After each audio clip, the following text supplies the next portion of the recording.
Good day everyone, welcome to Whistle's Wisdom. My name is Nathan Tadman and today I'm going to be talking about the Triad of Light within Egyptian magic and Egyptian mythology and their uses. So the Triad, so there's obviously three deities in the Triad of Light. I'll also do a video on the Triad of Darkness. I'll do it today but upload it another date. So three deities within the Triad of Light. I'm really bad at pronouncing this word. Some minor etymological references, and what they can aid in within spiritual progression and occult work. Okay, so I've got a handful of notes. I will peek down a little bit just to kind of look at my journal. So if I do, that is what I'm looking at. I'm not going to be reading it. I've just jotted some stuff down. Okay. All right. So the first one out of the Triad of Light. Now you could call this the Egyptian Holy Trinity as well. And the Triad of Darkness you could call the Egyptian Unholy Trinity. We'll keep it with the Triad of Light and Darkness due to the fact that that is already written down in a grimoire known as the Necronomicon. So a handful of the etymological references will be coming from that book. And that book is on my desk actually. Necronomicon by Michael W. Ford. He has a lot of research into this book, and it's not just an occult path working book. That's what I like about that author in particular. He does a lot of research into the field, puts that in his books, and then the end half of his books is the path working. So he gets you to understand what you're working in first. But that's where the Triad of Light and Darkness names come from. Again, I like to call them the Unholy and Trinity and the Unholy Trinity. Anyway. So the first deity is Amun-Ra. Now, not Ra in itself, Amun-Ra, okay?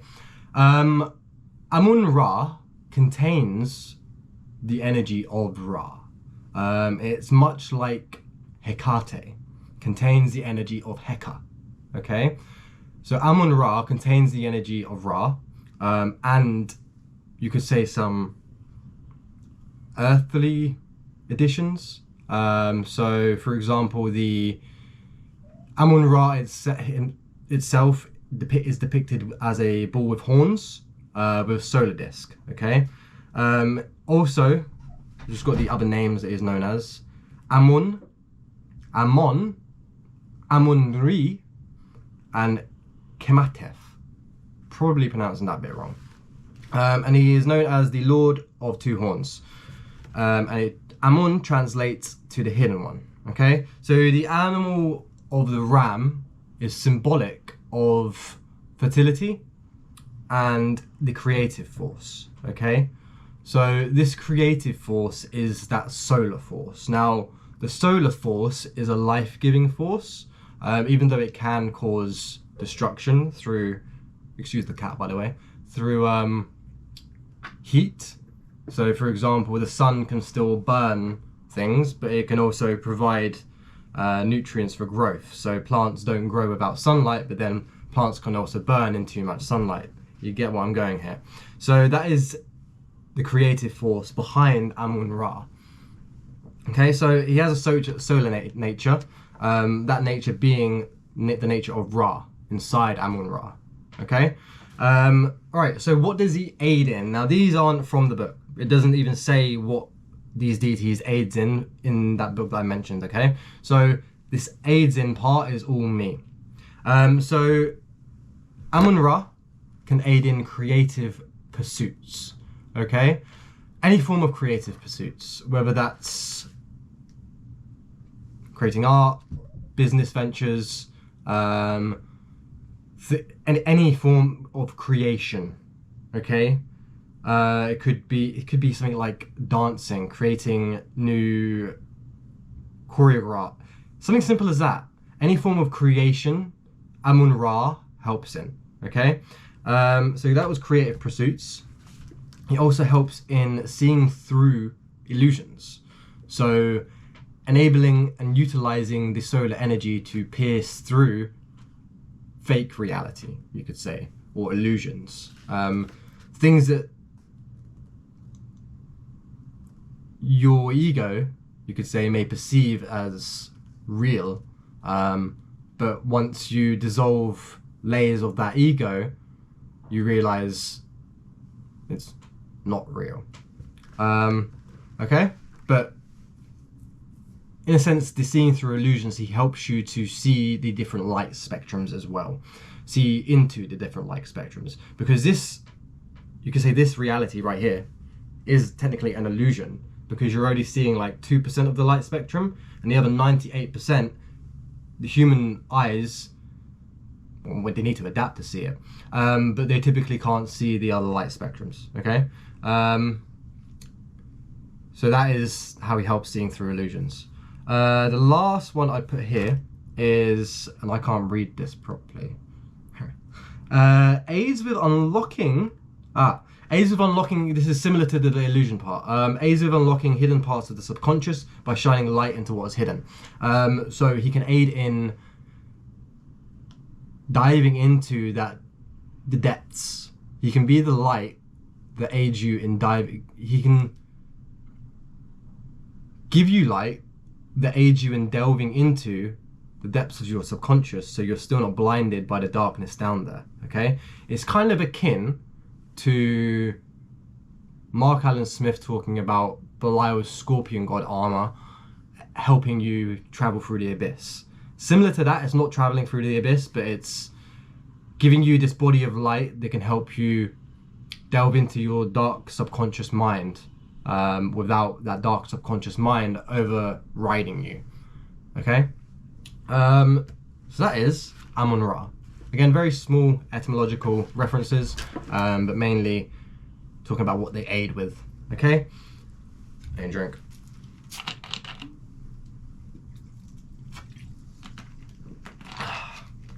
So, the next one in the Triad of Light, or the Holy Trinity, is Isis, or Aset, or Osset. It's not spelt with an O, it's A-U-S-E-T, and there's another one that's spelled A-S-E-T. Okay, Isis is, small parts have been founded to be regarded as the Eye of Ra. I'm not sure what they mean by that, but I can imagine it's to do with the solar energy connection. But I'm not 100% sure the reason why, but that's stated. But anyway, she's the goddess of magic, sorcery, and motherhood, okay? There was another one that she was the goddess of, I think it was like fertility, I think.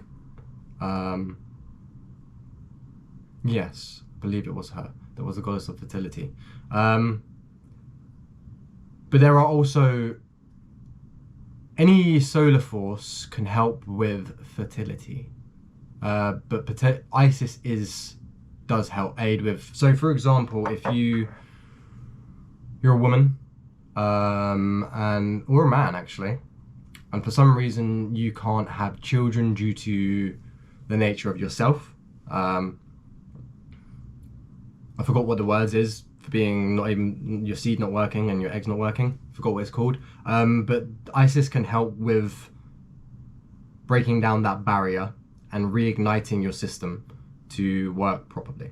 Now, I can't confirm that. I don't know people that have worked with Isis in that manner, and have succeeded in that manner. But that is something that I feel that she can aid in if you're having trouble with that. Anyway, let's go on to the bits where I know she can aid in, okay? So aids in manifestation, developing your will to bend reality. So that is what manifestation is. Manifestation is using your will to bend reality into your favor. You don't need to go complex in what manifestation is. That is manifestation. It's also what magic is. Using your will to create your desired reality. Okay, that is Magic 101. Okay, and that is what Isis helps with. Okay, aids in astral travel. The winged depictions of Isis, you need to understand what these symbology means. Many of the ancient deities that have wings can aid in astral travel, or flight, you could say. Flying in the astral realms, that's what they aid with. They are very good at aiding with transversing astral realms, the layers of the astral realms. So you have let's take the Tree of Life Kabbalistic perspective, for example. You have Malkuth, 3D Earth realm, and then you have Yesod. I'm not very good with Kabbalistic spheres. But then it goes up into layers. You have the astral realm, and then another realm, and another realm. But these realms above the astral realms are still, in a sense, astral realms that you can transverse through. And this Isis, this goddess, helps with that. Okay? Alright, last one is aids in affairs of children and childbirth. So I did kind of mention this earlier, but aids, as I just said, aids in affairs of children and childbirth. So if you have,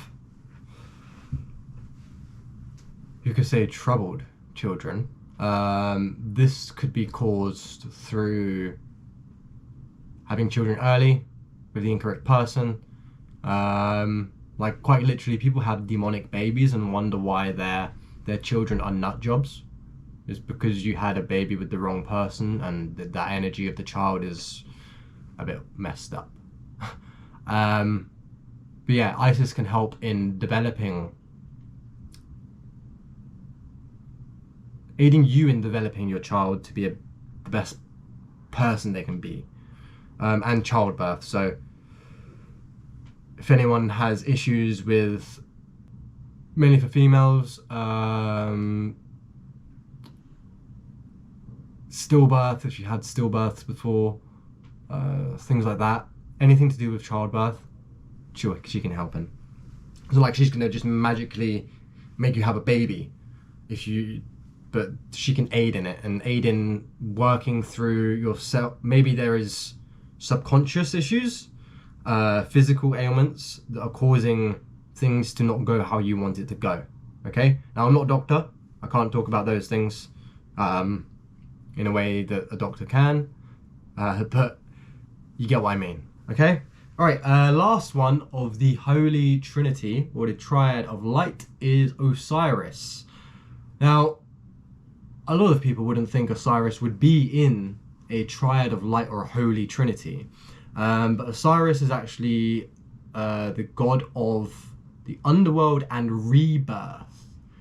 So he's the god of the cycle of life. Now, the counter to Osiris is Anubis, who is god of embalming and death, okay, which I'll talk about on another video.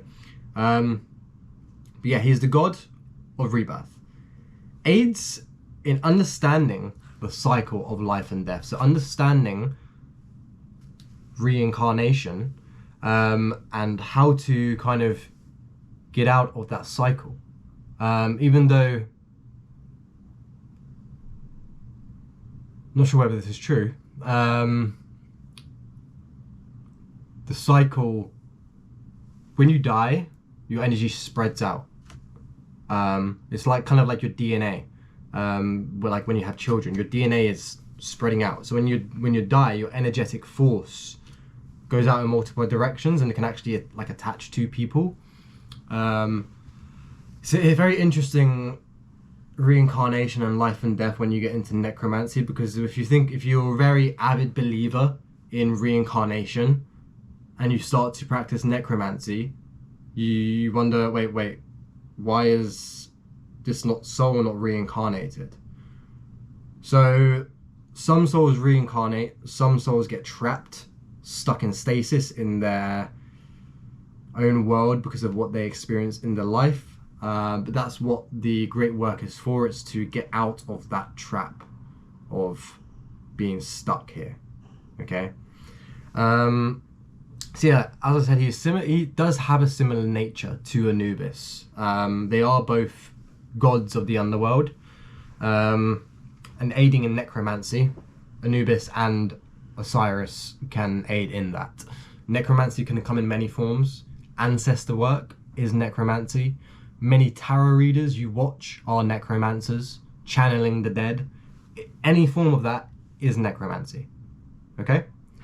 Anything related to the dead is necromancy. So again, if you have a tarot reader that's a love and lighter, but is channeling your ancestors, she is a necromancer. Or he is a necromancer.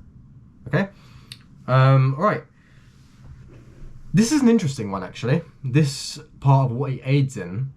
Now, even though he is a ruler of the underworld, he has a connection to Orion. I think I wrote this bit down.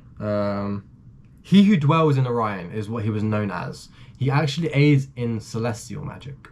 The counterpart, Anubis, aids in demonic magic. But Osiris can aid in celestial magic, so angelic magic. Interesting enough. Celestial magic is angelic magic. Angles of light. Watch my video on angels. But yeah, he aids in. So he can aid in celestial magic. Very interesting to find that out. But yeah, he did the connection with Orion. Was it Orion? Yes, Orion. Enables him to connect you with celestial forces within the Orion belt, which are very, very old. One of the most, I believe it's like the oldest constellation, if I'm not mistaken. One of the oldest. A lot of the ancient cultures used to call Orion like the source. Orion's the one with the 7 sisters, right? I'm gonna have to Google this quickly.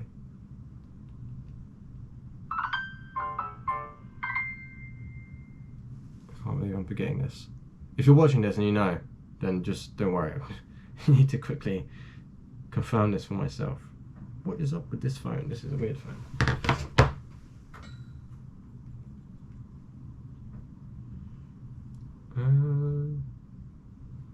7 sisters. Alright.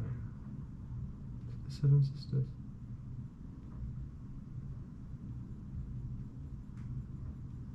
If the 7 sisters is Orion, then that would mean he also has a connection to. No, the Pleiades is the 7 sisters. Orion. What was Orion? I forgot. Anyway, he can aid in celestial magic. Okay, he does aid in connecting you to the Orion forces. But yeah, that is it for Osiris, and that is it for the Triad of Light. I'm not sure if the next video is going to be on a Triad of Darkness. I might do one in the middle where it's not that one, but yeah, I will be uploading the Triad of Darkness in next few days or weeks from this upload. Okay, but that I'm going to keep this one short, just a few etymological references and then my insight on these gods and goddesses of Egypt. But thank you for watching, like, comment and subscribe, and I hope to see you next time. Peace out.